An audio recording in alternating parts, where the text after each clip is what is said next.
ગુજરાતમાં અમુક નામ અમુક ચહેરાએ હંમેશા ચર્ચામાં રહેતા હોય છે। ચર્ચા કરતાં પણ વધારે જ્યાં જાય ત્યાં વિવાદ થતા હોય છે અને એવું જ એક નામ છે કીર્તિ પટેલ। ગઈકાલે મહાશિવરાત્રિના મેળાનો અંતિમ દિવસ હતો। રવેડી સમયે જ ભગવા કપડાં પહેરી અને કીર્તિ પટેલે ભવનાથમાં દેખાયા। રવેડી પૂર્ણ થયા બાદ જ મૃગીકુંડમાં એક સ્નાન હોય છે જે સાધુ સંતો સ્નાહી સ્નાન કરતા હોય છે। એ સાધુ સંતોની વચ્ચે એ જ્યારે સ્નાન કરવા પહોંચ્યા ત્યાંથી વિવાદની શરૂઆત થઈ। સાધુઓની વચ્ચે જ કીર્તિ પટેલે ડૂબકી લગાવી એવા વિડીયો સોશિયલ મીડિયા પર વાયરલ થયા। સાથે ત્યાં ઊભેલા જેટલા પણ લોકો હતા સાધુ સંતોએ પણ કમ્પ્લેન કરી કે કીર્તિ પટેલ આમાં વચ્ચે ક્યાંથી આવી ગયા સાધુ સંતોની।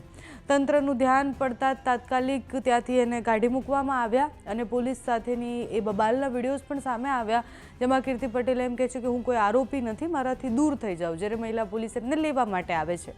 કીર્તિ પટેલના મૃગીકુંડમાં સ્નાન બાબતે પ્રાંત અધિકારી ચરણસિંહ ગોહિલે એવું કહ્યું કે અમે સાધુ સંતો સાથે વાતચીત કરીશું, નીતિ નિયમો બાબતે ચર્ચા કરીશું।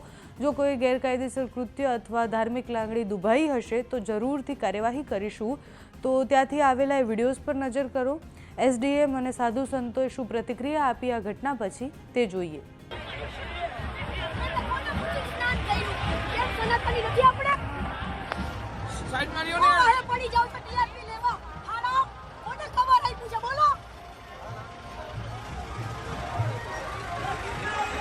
चलो चलो पाछड़ पाछड़ पाछड़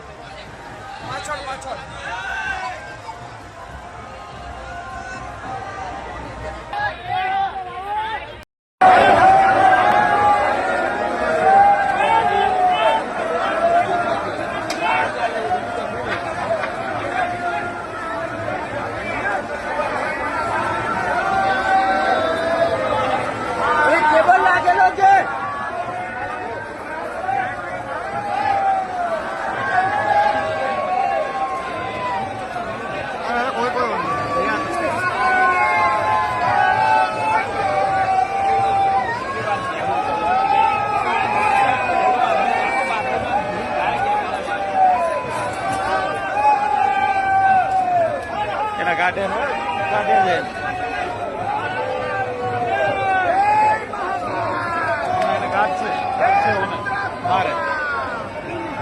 कीर्तन कलेक्टर की बार काटे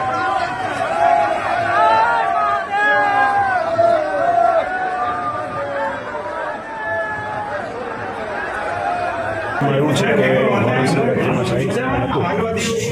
દરમિયાન ગેટ ઉપર સાધુ સંતોની ખૂબ મોટી સંખ્યા હતી અને પોલીસ દ્વારા જે મુશ્કેલ થતું હતું જેમાં ખૂબ પ્રસાદ અને લોકોનો એકદમ પ્રસાર સમવેશે સાધુના સ્વરૂપમાં કીર્તિ પટેલ છે એ એકદમ અસલ સાધુનો વેશ ધારણ કરી અને સાધુ સંતોની વચ્ચે ઘૂસી જાય અને કુંડમાં સ્નાન કરવા માટે આવી હતી।